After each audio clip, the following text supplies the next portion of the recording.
Y estamos en el estudio y precisamente para platicar acerca de este tema tengo a Nancy Hernández con nosotros. Nancy es mentora de Generation México. Bienvenida, buenos días. Buenos días, muchas gracias por la bienvenida. Nancy, este tema suena bastante interesante porque muchas veces estamos acostumbrados a ahorita, ¿no? Ahorita, voy a hacer algo ahorita y todo el ahorita se vuelve como un mes, se vuelve un año o incluso nunca pasa. Porque estamos acostumbrados a dejar las cosas de lado, evadir nuestras responsabilidades e incluso muchas veces como a estar en una zona de confort en el, pues no pasa nada, ¿no? Sí, y hacemos claro. como que trabajamos, decimos, ellos hacen como que me pagan, yo hago como que trabajo y así nos vamos.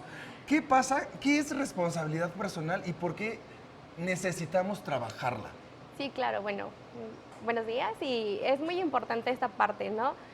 Sobre todo cuando nosotros hacemos nuestro trabajo, pues mantenemos compromisos, hacemos nuestro mayor esfuerzo, nos enfocamos mucho en esta parte de lograr mantener un compromiso, ¿no? Porque a veces es muy importante que nosotros luego decimos, ay, bueno, ya en automático trabajo, trabajo, trabajo, y sin embargo ya no le doy sentido, ¿no? Entonces es muy importante el que el compromiso y tu trabajo sea el mayor esfuerzo posible. Ok. Oye, ¿y Generation México qué es? Bueno, es una fundación en donde capacitamos a jóvenes que no tienen o no encuentran la posibilidad de un empleo. Ok. Entonces nosotros los vamos apoyando en esta parte porque en la juventud es muy importante que luego les dicen, ay, no tienes responsabilidad personal, no mantienes tu compromiso, pones excusas. Entonces nosotros los capacitamos para que ellos realmente logren esta parte en donde demuestren el potencial que tienen, ¿no? Porque esas fortalezas que ellos tienen las pueden hacer en cualquier ámbito laboral. Entonces, es lo que se logra hacer. Oye, independientemente de que, bueno, la responsabilidad nos ayude a mantener un trabajo, a mantener un buen cuerpo, a mantener una buena alimentación, una buena relación con mi familia, ¿la responsabilidad te ayuda a tener mejor autoestima?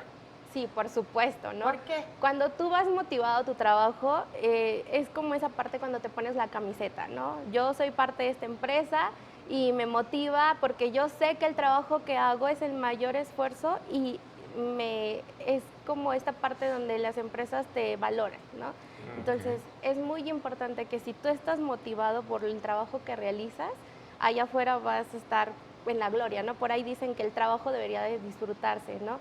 Sin embargo, cuando la autoestima estás al todo el full, pues desarrollas más esta parte, ¿no? Se nota en cada instante. Claro, te pones más creativo, le echas más ganitas y así. Pero te quería comentar, por ejemplo, Sí. este tipo de responsabilidad personal empieza en la casa también. Es forma de poderlo inculcar en los niños, porque muchas veces cuando los niños están chiquitos hacen una travesura, le preguntas, claro. ¿quién fue? Y es de, ¿quién sabe? ¿Quién ¿No? sabe? O le echan la culpa al perro, o le echan la culpa al otro niño. Y así vamos creciendo. Y cuando ya estamos grandes también seguimos echando culpas a otros. Y esto de cierta forma también nos afecta, ¿no? Ok. El culpar a otros. Sí, es muy fácil poder decir, es que el otro, es que él tiene la culpa, es que él me invitó a hacer esto. Sin embargo, es decir, bueno, yo tomé esta decisión de decir, bueno, no sé, por ¿Lo ejemplo, hago o no lo hago? que esta parte de los chicos, ¿no? Cuando a lo mejor en la casa tú dices, no, pues mi hermanito tuvo la culpa, ¿no? Es muy fácil evadir la responsabilidad, sin embargo, el ser honesto es muy importante, ¿no? ¿Por qué no decir realmente, bueno, yo tuve que ver en esta situación, sin embargo, es muy importante la honestidad, los valores, sí, todo empieza desde casa, sin embargo, a veces son un poco olvidados, pero se ayudan, ¿no? A que lo lleguen a hacer. Oye, y de alguna manera podríamos ir implementando ciertas herramientas o ciertos tips como para ir reforzando toda esta parte de ser mucho más responsables día a día, de poquito en poquito. Sí, yo digo, retomando un poquito lo que vieron hace un par de días, el tener esa motivación, esa persistencia, esa orientación al futuro, ¿no? ¿Qué es lo que quiero hacer? ¿A qué me quiero dedicar? Eso me hace ser una persona responsable. También el ser honesto te abre las puertas a cualquier ámbito. Muy bien, pues muchísimas gracias. Un tema muy interesante. ¿Dónde podemos conocer más acerca de Generation? Pues en las redes sociales es muy importante esta parte de Generation México. Ahí cualquier información estamos a sus órdenes. Perfecto, pues por supuesto lo vamos a checar. gracias. Muchísimas gracias Muchas para gracias. jóvenes.